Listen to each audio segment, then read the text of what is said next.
يا أفان أرم أو ونن سدام مدو يونن دو إيدا بريتك كنا ياددو صلاة الجمعة صلاة جمعة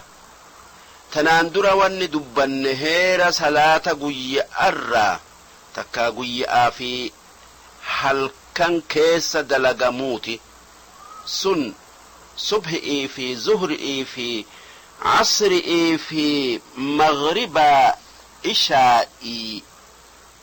amma salaata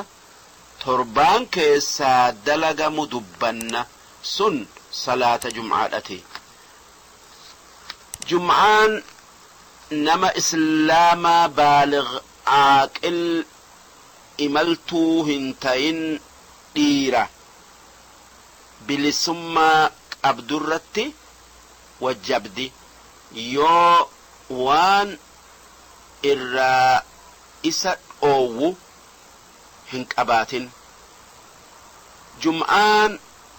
guyyaa jum'ataa hunda salaatamti bakka salaata zuhuriidha jum'aan gatii guddoo qabdi maalif tokkoffaan isiin ciida torbaanii kan rabbiin ummata islaamatiif godhe kan keessatti walgayanii sodaa rabbii mul'isan lammaffaan jum'aan guyyaa waan torbaan dabre keessatti dalayne if duuba deebinee laallu kan waan nurraa ir'ate torbaan dhufu dalagu'uuf qophooynu gorfamnee akkuma warri addunyaa dalagatu yeroon if duuba deebi'ee dalagaa ifii laalutti sadaffaa jum'aan walgaya torbaanii hora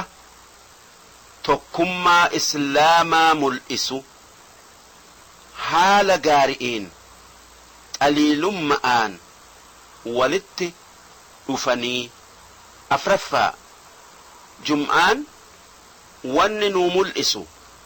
akka ummanni islaamaa waliigalee yaaminsa rabbii yaaminsa waan biraa hundarra caalchisu kan sanii jecha dantaa addunyaa hunda dhiisan biti'ii gurguraa fi waan biraa hunda dhiisanii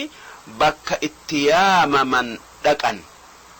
صفة صلاة الجمعة أكاتا صلاة جمعة صلاة جمعة وان أسديم بكما تكفى ويتين جمعة ويتي زهر إيتي إسين بك زهر إيتي دابت لما فان جمعان جماعات أمالي هنتاتو إسي نمني توكو كبقى صلاة همجايو صدفة صلاة جمعات يونما دبري قداهم باسني زهري صلاة وان زهرين هندي تاتف أفرفا guyyaa jum'aadhaa kana dalagaa guyyaa biraa dalagu hunda dalaguu ni qaba maalif guyyaan jum'aadhaa islaama biratti akka sabtii yahudaatii miti ammallee akka alhada kiristaanatii miti ormi islaamaa guyyaa jum'aadhaa akka guyyaa biratti dalagaa isaanii oofuu qaban mirqaanan sharxii hoggaa azaanni jum'aadhaa godhame gara salaata jum'aadhaa ori'aniin dalagaa hunda dhiisanii ammoo eega salaanni jum'aadhaa salaatamte dalagaa isaanitti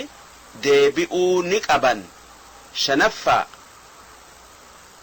jum'aa dirree yookii masjida keessatti salaatan. jahaffaa hoggaa waytiin salaataa seente ni azaanama duuba ka'eeti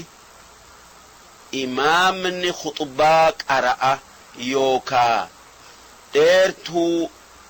dubbatee warra salaataf dhufe gorsa isaanitti fuula as garagalee khuxbaan salaata jum'aadharraa lakkaawamti isiin darsii yookaa barmoota torbaaniti hoggaa khaxiibni takkaa dubbataan minbara takkaa maqidallaa koree dubbatu yookaa alaaku nam tokkolleen dubbatuun yookaa salaatun hin gayu yoo salaamtaa masjidaa raka'aa lama salaatuu taate malee. tanaaf warri salaataf dhufe hundi taa'anii cal'isanii khuxbaa dhaggeeffatan hanga dhumatti. torbaffaa khuxbaan humna lama qabdi lachuu faaruu rabbiiti fi salaat ala nabiidhan sodaa rabbitti nama gorsu'uun jalqaba. aayata qur'aanaa tokko khuxbaa lamaanii keessatti qara'ee ma'naa isi'ii ummata dhaggeeffatuuf hiiku'uu wajji isaan gorsu'uu jecha hoggaa khuxbaa duraa fixe waa xiqqo gattaa'ee harabaafata eegasii ka'eeti khuxbaa lammeeysa'aa qara'a. khuxbaa lamaan keessatti waan ummanni keessa jiru dubbata yoo wanni isaan keessa jiran gaarii taate irratti jabeessa yoo badii taate yoo badii keessa jiraatan gorseeti irraa deebisa. takkaa khuxbuma takka keessatti haala lachuu dubbata ammoo khuxbaa lammeeysa'aa keessatti du'aa'ii mu'minaaf godha waan gaarii hunda rabbi isaaniif kadhata waan hamtuu hundarraa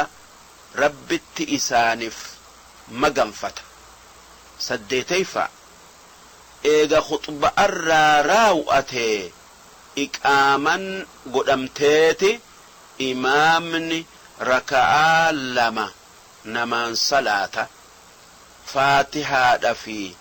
suuraa qur'aanaa qooqa ol fuudhee qara'ee duuba raka'aa lamaanirraa salaammatu'uun salaanni jum'aadhaa dhumti. eega jum'aadharraa raaw'atanii sunnaa jum'aadhaa je'anii raka'aa lama salaatun ni barbaadama. namuu adda addaan masjida keessatti takkaa manatti galanii akkuma bakka sunnaa sanii fardii san dura isa dabarte salaatuu qabu. سيلفا نمني صلاة جمعة تكا صلاة براء أفهند آمن إساء هجون إساء قل تايو أفتا بريدا أفتو تنافجتش قيا جمعة قام دكاتون بربادما أكا فولي إساتي في أرغان إسالين أرغويته دس نمجئو